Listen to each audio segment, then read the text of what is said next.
Selamat sore teman-teman otodidak. Jadi ada pertanyaan ya di kolom komentar.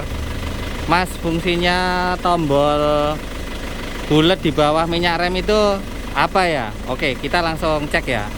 Kita kenalan dulu. Mas, dengan siapa Mas? Dengan saya Saprudin, Pak. Saprudin. Oh iya, Mas Udin. Mas, fungsinya tombol ini apa sih Mas? Mungkin ya coba ya. Ini adalah tombol stasioner.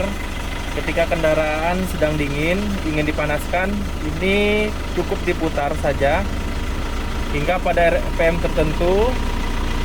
Nah, ketika mesin sudah panas dan siap untuk digunakan, ini dikembalikan ke seperti semula. Ini hanya untuk pemanasan awal.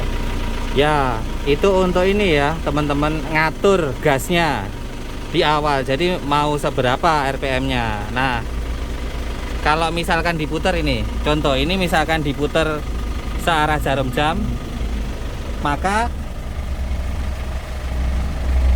jarumnya akan naik.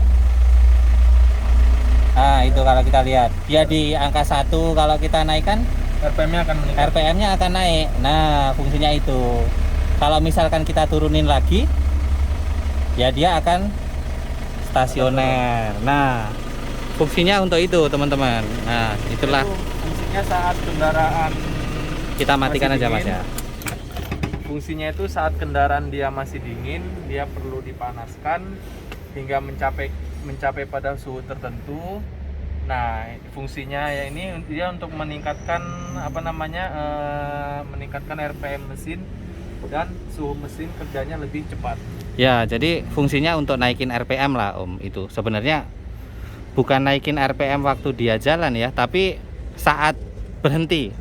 Jadi saat berhenti, kalau itu dinaikkan gasnya lebih besar, RPM-nya tadi, putaran mesinnya meningkat. Nah, fungsinya itu sebenarnya.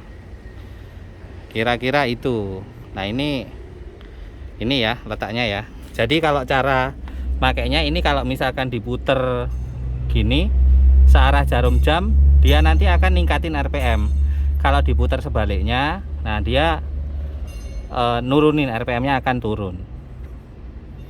Nah, kira-kira itu. Terima kasih.